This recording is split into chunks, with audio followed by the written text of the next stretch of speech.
Hi guys, உங்கள் GM தமிழ்நாட்டுக்கு வந்து என்ன பத்தி பேச போறோம் அப்படின்னு பாத்தீங்கன்னா, நம்மளோட தல அஜித் வந்து ஒரு உலக சாதனை வந்து படிச்சிருக்காரு. இந்தியாவுக்கு வந்து பெருமை சேர்த்திருக்காரு. மிகப்பெரிய ஒரு உற்சாகத்தோட, மிகப்பெரிய ஒரு சந்தோஷ ஹாப்பியோட வந்து பார்த்தோன்னா பேச போறோம். இது வந்து கண்டென்ட் கிடையாது, முழுக்க முழுக்க அங்க நடந்த ஒரு சுவாரஸ்யமான போட்டோஸ் மட்டும் ஷேர் பண்ணி நம்ம வந்து சில விஷயங்கள் மட்டும் பேச போகலாம் அப்படின்னு சொல்லிட்டு ஜிஎம் தமிழ் வந்து ஃபர்ஸ்ட் டைம் பார்க்கணும், மறக்காம வந்து சப்ஸ்கிரைப் பண்ணிருங்க. வீடியோ வந்து ஸ்கிப் பண்ணாம பாருங்க, வந்து சொல்லக்கூடிய தகவல் மூலியமா வந்து சார் வாங்க வீடியோக்குள்ள போகலாம்.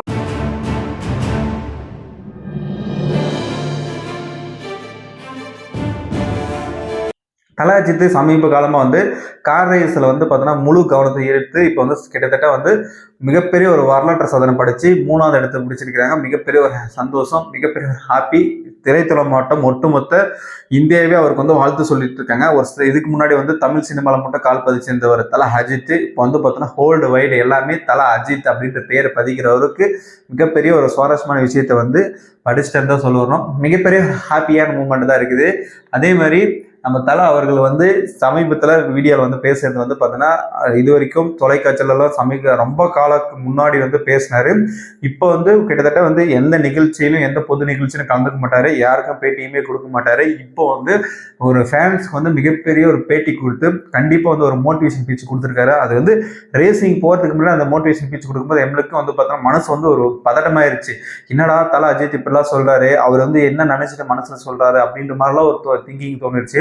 தல அஜித் வந்து யாருக்காக வந்து பார்த்தோன்னா பாடுபடுறாரோ இல்லையோ, அவங்களோட ஃபேன்ஸ் நண்பர்கள் வந்து நல்லா இருக்கணும் அப்படின்ற ஒரு மனநிலை தாங்க. இந்த மாதிரி மனசு யாருக்குங்க வரும் இப்படி சொல்றதுக்கு? ஏன்னா அவர் வந்து என்னன்னா, அவர் பிரபலப்படுத்திக்க மாட்டாரு, விளம்பரப்படுத்திக்க மாட்டாரு, எதுவுமே பண்ண மாட்டாரு. அமைதியான கேரக்டர். அந்த கேரக்டரை வந்து இங்க வந்து வெளிப்படுத்தினாரு. சூப்பரா இருந்துச்சு அந்த வீடியோ காட்சி பார்க்கும்போது. அந்த வீடியோ காட்சி போட்டீங்கன்னா காப்பி ரைட்ஸ் இஷ்யூ வரும், அதனால வந்து நமக்கு போடல. இப்போ ஏன்னா அந்த இடத்துல வந்து பேட்டி கொடுக்கும்போது தல அஜித் ஃபேன்ஸ்க்கு வந்து முக்கியமான விஷயத்துல வந்து பேசினாருன்னு சொல்ல வரணும். சூப்பரா இருந்துச்சு. தல அஜித்துக்கு வந்து மிகப்பெரிய ஒரு சர்ப்ரைஸான விஷயம், பொக்கிஷமான விஷயம் என்னன்னா, அக்டி ரோஸ் சொல்லக்கூடிய விருது வந்து கிடைச்சிருக்கு. எதனால கிடைச்சிருக்கு அப்படின்னா, அவர் கார் ரேசிங்ல போகும்போது திடீர்னு வந்து பார்த்தோன்னா கார் பிரேக் வந்து பழுதடைஞ்சிருச்சு. அந்த கார் பிரேக் பழுதடைஞ்சாலும் அதை வந்து மீறி அந்த வந்து சாதனை வந்து படைச்சாரு. அதனால வந்து இந்த அவார்டு வந்து அவருக்கு வந்து கிடைச்சிருக்கு. மிகப்பெரிய ஒரு சந்தோஷம், மிகப்பெரிய ஒரு ஹாப்பி. அந்த போட்டியில வந்து வின் பண்ணதுக்கு அப்புறம் நடந்த ஒரு ஸ்டைல பார்த்தீங்கன்னா, ஒரு திரைப்படத்தில் நம்ம வந்து எப்படி கொண்டாடுமோ அந்த அளவுக்கு வந்து பார்த்தீங்கன்னா ரசிகர்கள் வந்து ஏராளமான ரசிகர்கள் வந்து கொண்டாடினதான் சொல்லுவாருன்னா, அவங்களாம் பார்க்கும்போது நம்மளுக்கு வந்து பிரமிச்சு போச்சு. அடுத்தபடியா வந்து நம்மள மாதவன் சார் வந்து திரைப்படத்துல எந்த ஈகோ எந்த இது பாகுபாடும் இல்லாம ரியல்லையும் நான் ஒரு மிகப்பெரிய ஒரு தலையோட ரசிகன் அப்படின்னு சொல்லிட்டு அவர் துபாய்க்கே போய் கார் ரேசிங்கில் போய் அவர் வந்து சந்திச்சு மிகப்பெரிய உற்சாகம். அவர் வந்து எல்லா விஷயங்களை வந்து பேசும்போது எங்களுக்கு மனசு உடைஞ்சு போச்சு. என்னையா இப்படி மனுஷன் வந்து பேர் சம்பாதிச்சு இருக்காரு அப்படின்னு தான் சொல்ல வரணும். அந்த அளவுக்கு அஜித் அவர்கள் மேலே வந்து பார்த்தோன்னா மாதவன் சார் வந்து பயங்கரமாக ஒரு ஃபேன்ஸை வந்து நல்லா என்டர்டைன்மெண்ட்டாக கொண்டு இருந்தார். சூப்பராக இருந்துச்சு பார்க்கறதுக்கு, நல்லா என்ஜாய்மெண்ட்டாக பண்ணாருன்னு தான் சொல்ல வரணும். அதுக்கப்புறம் செல்ஃபி எடுத்துக்கினாரு. அந்த மூமெண்ட்டும் வந்து பார்த்தீங்கன்னா சோசியல் மீடியாவில் வந்து பயங்கரமாக பேசிட்டு இருக்காங்க. அந்த இடத்துல கூட்ட க்ரௌடு, அந்த இடத்துல மாதவன் சார் வராங்க வெளியிடுன்னு சொல்லும்போது இல்லை நானும் ஃபேனு தான் அப்படின்னு சொல்லிட்டு அந்த இடத்துல வந்து பதிவு பண்ணது பயங்கரமாக இருந்துச்சு. ஆனால் அந்த இடத்துல சூப்பராக வந்து பேசினாங்க அப்படின்னு தான் சொல்ல வரணும்.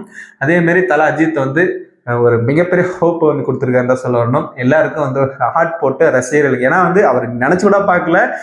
அவர் என்ன நினைச்சிருந்தாருன்னா, இப்போ தமிழ்நாட்டுக்குள்ளதான் அவங்க ஃபேன்ஸ் அதிகமாக இருக்கிறாங்க அப்படின்னு நினைச்சிட்டு இருந்தாரு. இப்போ வந்து கார் ரேசிங்ல வேற கண்ட்ரியில தான் வந்து இந்த மாதிரி விஷயங்கள்லாம் இருக்கும் அப்படின்ற மாதிரி யோசிச்சுட்டு இருந்தாரு. ஆனால் பட் வந்து இவர் போய் துபாயில் வந்து ரேசிங் போகும்போது அந்த இடத்துல வந்து ஏகேன்னு சொல்லி பயங்கரமான உற்சாகத்தோடு கொண்டாடும் போது என்னன்னா, அவர் வந்து ஹார்ட் சிம்பல் போட்டு பயங்கரமா ஒரு எதிர்பார்ப்போட அவரும் தான் போனாரு. இதுல வந்து கார் ரேசிங்கை பொறுத்த வரைக்கும் நிறைய குறைகள் அவர் வந்து சந்திச்சிருந்தாலும் ரொம்ப கஷ்டப்பட்டு தான் வந்து பார்த்தா வின் பண்ணியிருக்காரு. அதுல வந்து மிகப்பெரிய ஒரு ஹாப்பி.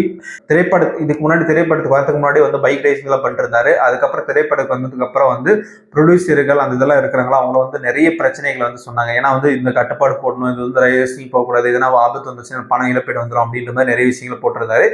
பட் இப்போ வந்து சமீபத்தில் தல அஜித் வந்து நான் எந்த கான்ட்ராக்டுக்கும் அக்ரிமெண்ட் போடும்போது நான் இப்படி தான் இருக்கணும் அந்த ரூல்ஸே கிடையாது, ஒரு தடையை வந்து உடச்சி மேலே வந்திருக்கேன் அப்படின்ற விஷயத்த வந்து சமீபத்தில் மாலை முரசல் அவங்க இதில் போட்டிருந்தாங்க. கண்டிப்பாக வந்து வரவேற்க இதெல்லாம் உண்மையான விஷயங்க. ஏன்னா வந்து இதுக்கு முன்னாடி தல அஜித் அவர்களுக்கு இந்த ரூல்ஸ் தான் இருக்கணும், இப்படி தான் கட்டுப்பாடு இருக்கணும், எனக்கு பைக் ரேஸ் ஓடக்கூடாது, நீங்கள் அங்கே போகக்கூடாது, இங்கே போகக்கூடாது, படத்தை கமிட்மெண்ட் கொடுக்கக்கூடாது அப்படிலாம் இருந்துருச்சு.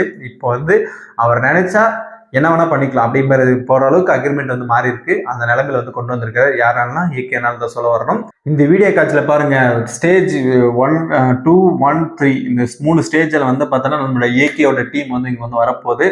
பயங்கர ஃபேன்ஷிப், பயங்கர உற்சாகம். இங்கே பாருங்க, கொடியை அசைச்சு அப்படி வந்து தேசிய கொடியை அடிச்சுட்டு இந்தியாவோட பெருமையை சேர்க்கறதுக்கு மிகப்பெரிய ஒரு உற்சாகத்தோட செம்மையா பண்ணாருங்க. என்னால் பார்க்கறதுக்கு அப்படி கண்ணில் வந்து தண்ணி வந்துருச்சுங்க. நைட்டே இப்போ பேசணும்னு நினச்சிட்டு இருந்தேன். ஏன்னா வந்து அந்த டைம்ல நைட் டைம் பார்த்தனால வந்து பார்த்தீங்கன்னா பேச முடியல. பயங்கரமான ஒரு உற்சாகத்தோட சூப்பராக வந்து பார்த்தீங்கன்னா வெளிப்படுத்திருக்காருன்னு தான் சொல்ல வரணும். ஏகே அவர்களுக்கு வந்து மிகப்பெரிய ஒரு ஹேண்ட்ஸ் அப் கொடுத்துக்கலாம். கண்டிப்பா வந்து ஏகேக்கு நீங்க என்ன சொல்ல வரீங்க அப்படின்ற கருத்துல சொல்லுங்க. அவங்க ஃபேன்ஸ்க்கு நீங்க என்ன சொல்ல வரீங்க அப்படின்றத சொல்லிட்டு இந்த வீடியோ இதோட முடிச்சுக்கலாம். பாய்.